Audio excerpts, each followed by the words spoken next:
This is The Hollow, a dark fantasy adventure written by Dean Dunakin and narrated by Louis Krahn.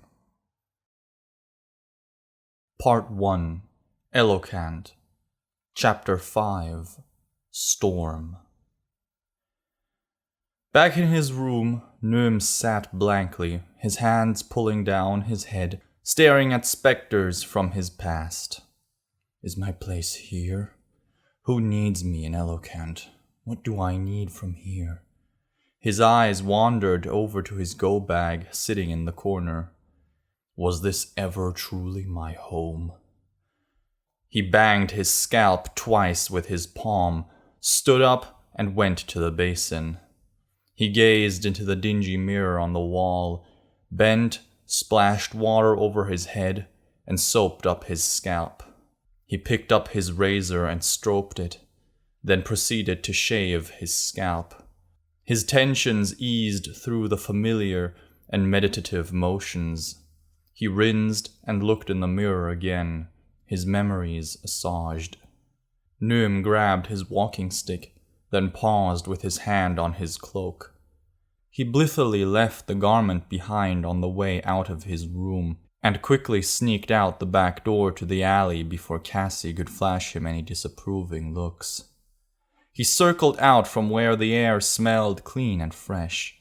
Bumblebees littered the air, and he breathed in deep the scent of flowers floating around the slow breeze.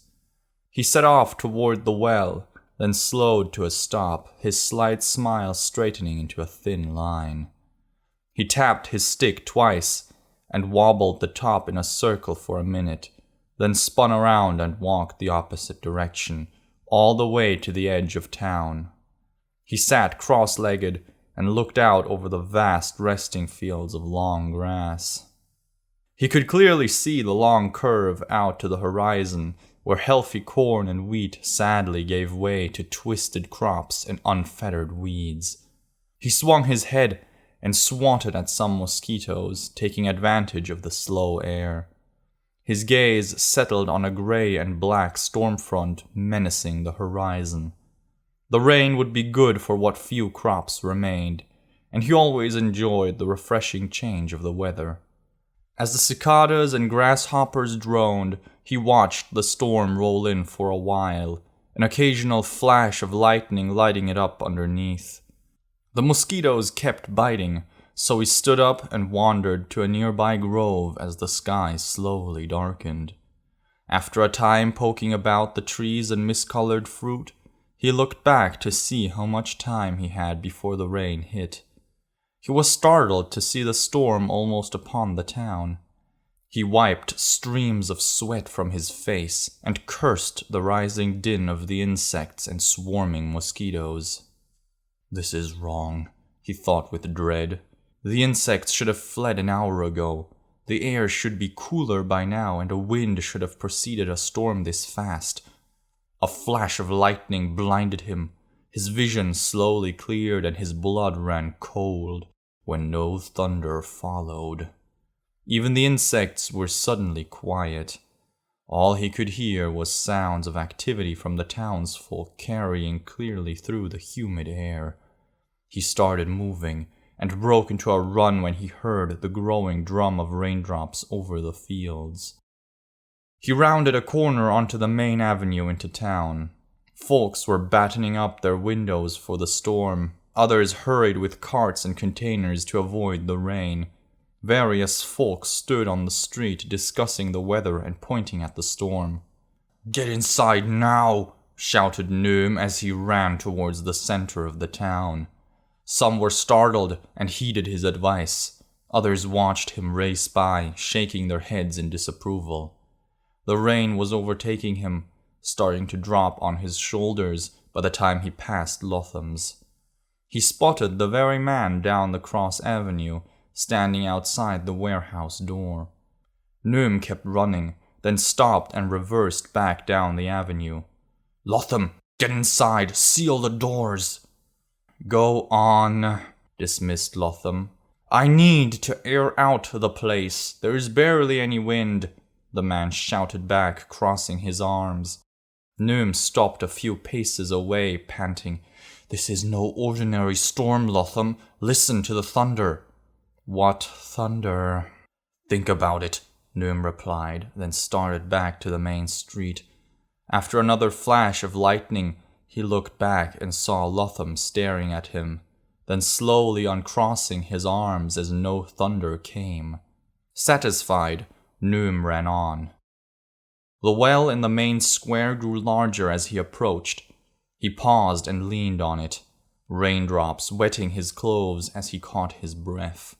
He saw Tolmani and the bard holding hands and surveying the sky from under the awning of the inn. Correction, she was under the awning looking at the sky, but he was standing next to her in the rain, just staring at Noom vacantly. Noom walked over to enter the inn, staring back at the bard pace for pace as he went inside. "Looks like it caught you," smiled Tolmani. "Get inside," said Noom evenly, "and lose this loser." He pushed through the doors. It was still early for lunch, but a number of people had come in for shelter. Noom found Gitko behind the bar, rubbing down the counter, and addressed his back. "Hey Gitko, have you seen the young travelers?" "Travelers? What travelers?" asked Gitko softly. "The 3 youths from out of town. The one guy carrying a big sword, girl with goggles. Can't miss 'em. This is an inn, right?" Noom joked, looking around the room. "Is it? Gitko, you all right?" He reached over the bar and clapped Gitko's shoulder, who turned and looked back without recognition. Noom backed up a couple steps, shaking his head. No, Gitko!" "Noom?" Gitko's brows furrowed and his expression grew increasingly angry. Get out! He grabbed a ceramic plate and smashed it on the bar. He threw a mug at Noom, who deflected it easily and backed up to the door. The rest of the room grew silent, aside from some audible gasps, all staring at the display in shock. "Gitko, I love you. We all do, remember that."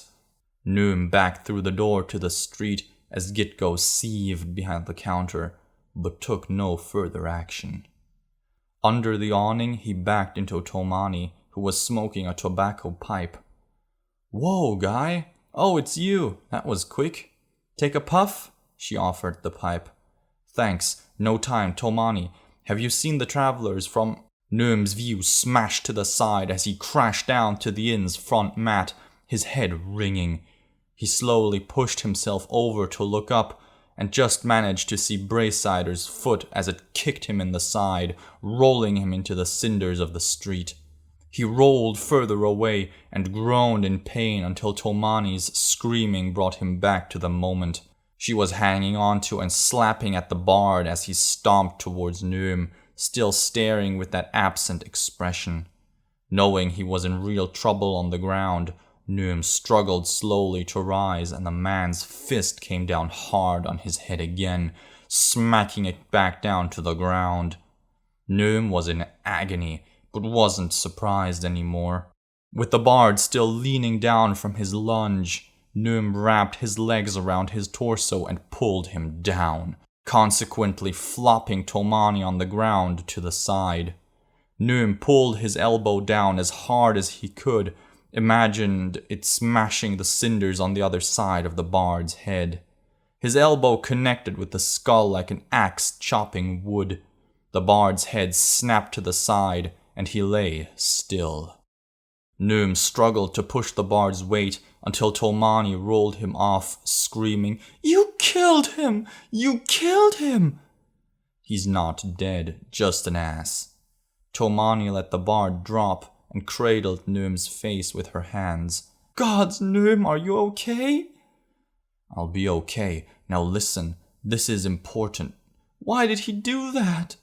"It's the rain. It's—" "Oh no, I'm all wet too. Am I going to—" "Shut up, Tolmani. Listen, you'll be fine. The rain itself isn't the problem, but it's caused by the hollow. Get home to your parents and lock everything up tight. Don't let anyone in until this storm is over. Now help me up." She pulled him to standing, and then traded a commiserating look before she turned to flee. Noom grabbed her arm and asked, "The three from Witham, where are they?" "They went back to Smithy, getting their gear fixed up." He let go of her, and she took a step before turning back and hugging him. He winced as he crunched his wounded side, but gave her a squeeze in return. Then he pushed her away and watched her dash down the street until she disappeared into the darkness.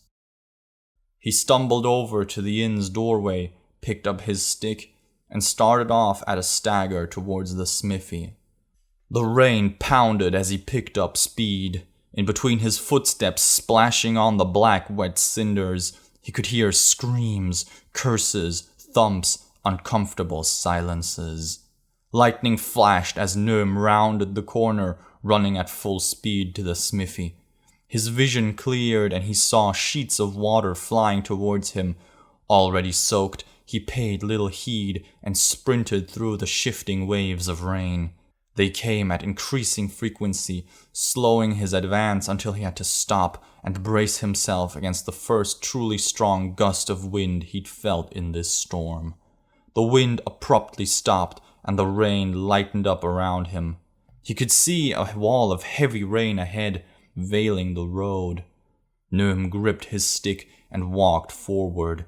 Several steps in, the wall moved forward, picking up pace. He stopped, wide-eyed in fear, and stepped backwards.